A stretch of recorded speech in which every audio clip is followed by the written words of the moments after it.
थकित को शांति का वचन। भाई भगत सिंह के द्वारा जुलाई 12। यहोवा मेरी चट्टान और मेरा गढ़ है, जिस पर मैं भरोसा रखता हूँ। भजन संहिता 18 का 2 पद। चौथा शरण नगर बेसेर था। बेसेर का मतलब मजबूत होता है। प्रभु यीशु मसीह हमारी निर्बलता में हमारी सामर्थ हैं। कई बार हम बहुत निर्बल और निराश होते हैं।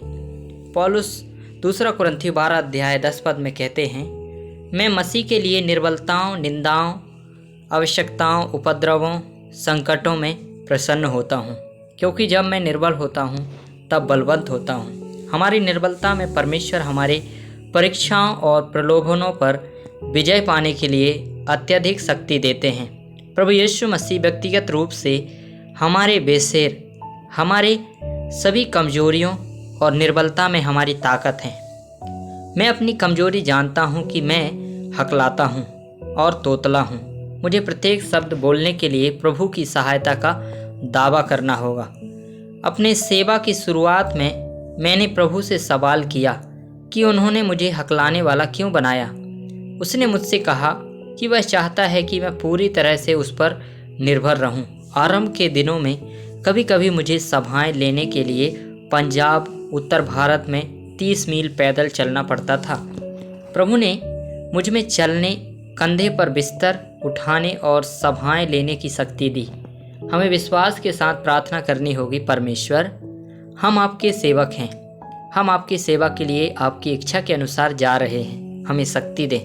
इसी तरह जब हमारे परिवार या कार्यालय में कोई भारी जिम्मेदारी आती है तो हम उसकी सामर्थ्य का दावा कर सकते हैं। वह हमारी कमजोरियों और निर्बलता में हमारा बेसेर है। वह हमारी अमोघ एवं पर्याप्त शक्ति है। 5वें शरण नगर रामोत का अर्थ है ऊंचाई।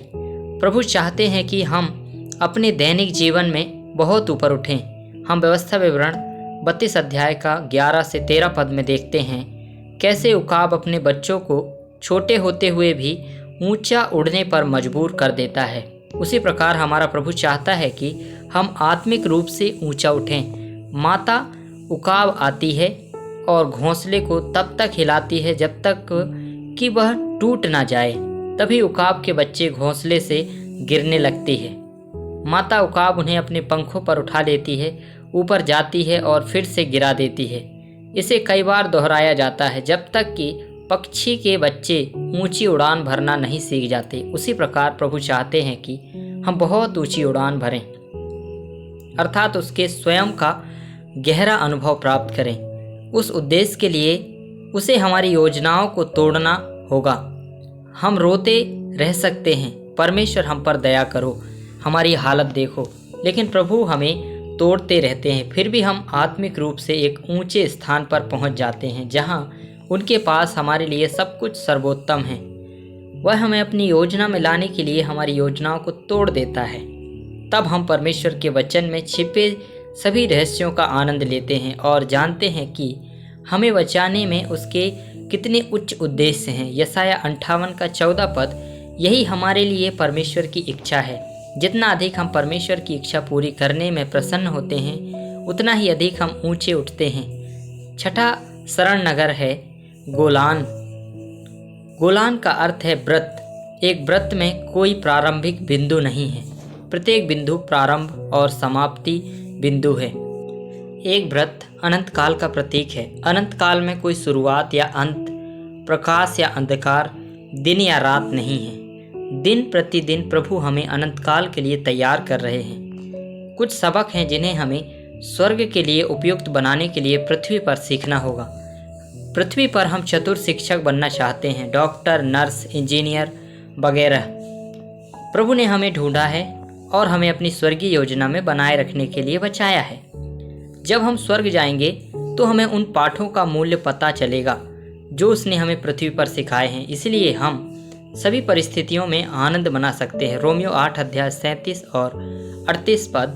हमारे साथ चाहे जो कुछ भी हो जाए, परमेश्वर को हमें प्रभावी सेवक बनने की अनुमति है।